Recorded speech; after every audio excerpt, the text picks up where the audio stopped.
My name is John Quinones, and I'm with ABC News. What did you think of what you heard here?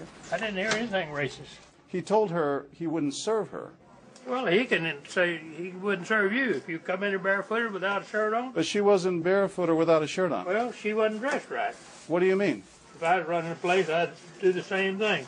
You wouldn't let Muslims shop at your store? I sure wouldn't. We never expected customers to be so candid.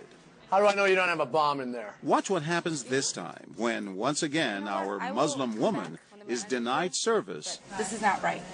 And again leaves. I mean, we reserve the right to not serve. That's right. Certain kind. That's right. That's, you know, I appreciate saying that. I think that's the first time I've ever seen that. He not only commends the man behind the counter for his discriminatory behavior, but he gives them the thumbs up, not once, but twice, Good job. All right. as he leaves. Can I talk to you, sir, for a second?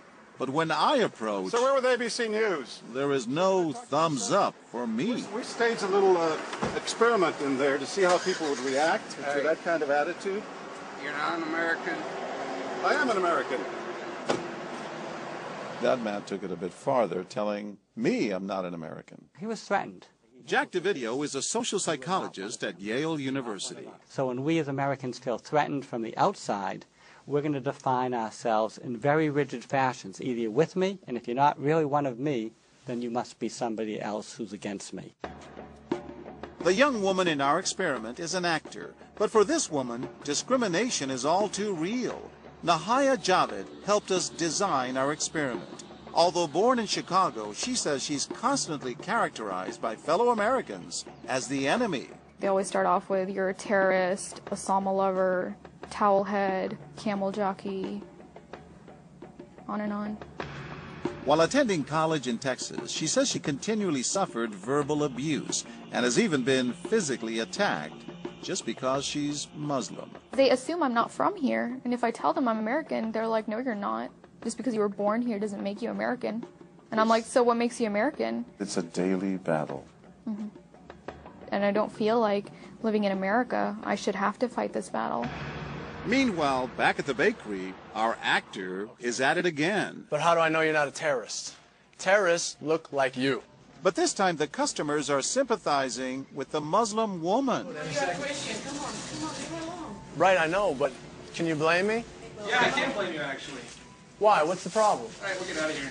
You need to go yourself, actually. What do you need to do? Okay, sir. Thank you, I'm a sir. good American, all right? We're at war with these people. My dad's a veteran. Go yourself. So is mine. And he's not the only one who walks out in anger. You need to stop segregating against people. It's wrong. Excuse me? She's an American No, just like you're a everybody bad else. American.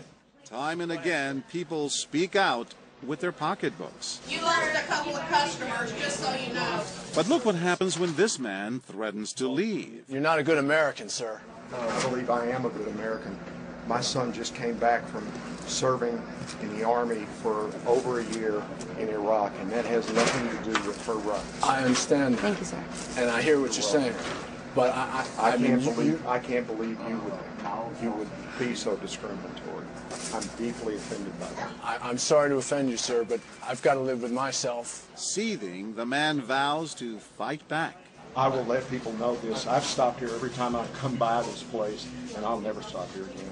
Why did folks get so upset? They saw an injustice. It's justice that binds us together. It's justice that makes us a society. Any threat to that kind of sense of justice and fairness undermines the entire system. You're really not going to serve her because No. of what she's wearing? No, I'm not. Because I'm a Perhaps good that's why American. more customers are outraged by our actor's hateful behavior than approve of it. You're not dressed like an American. I don't know But what no you have. one is more persistent than these two young women who can't believe what they're hearing. Take your jihad, take it back out to the parking lot. Excuse me? I mean, I got to protect my customers, okay? You're really offensive and disgusting. Well, I'm sorry. I'm just trying to protect you. you here. Thank because you. we You're don't know what's sick. going on. like that doesn't mean anything. This is a different How do you know? culture. You are These people so are trying to ignorant. kill It's Americans. disgusting. is my culture. So you're ready to serve me, but you're not ready to serve her?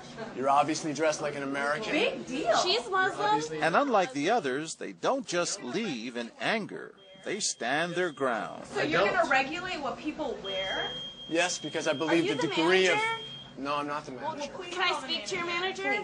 I'm John Quinones with ABC News. It's only when we catch up with our heroines that they finally let their guards down. I'm with my friend who's, Muslim, and it's, I've just seen how people treat them differently.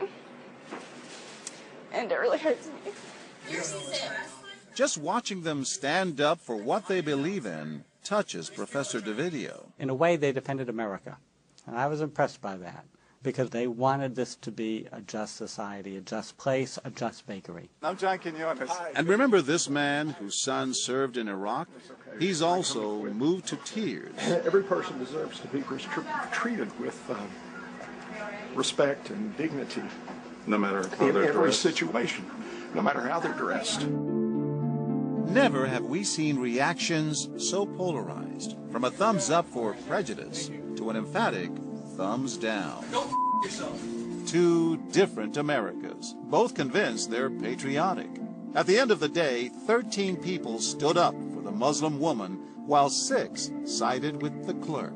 But the majority of the bystanders, 22, did or said absolutely nothing.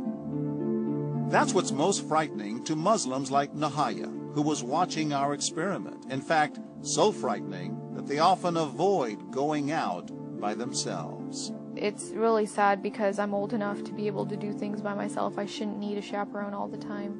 But that one time that I'm alone and something bad might happen, I'd rather be safe than sorry. Hi, I'm Nahaya. It's no wonder this young woman was so moved by the people who came forward to protect a stranger who just happens to be Muslim. Thank you so much for what you did, and I wish more people would do these type of things. And I do too. It would make my life a lot easier. God go with you.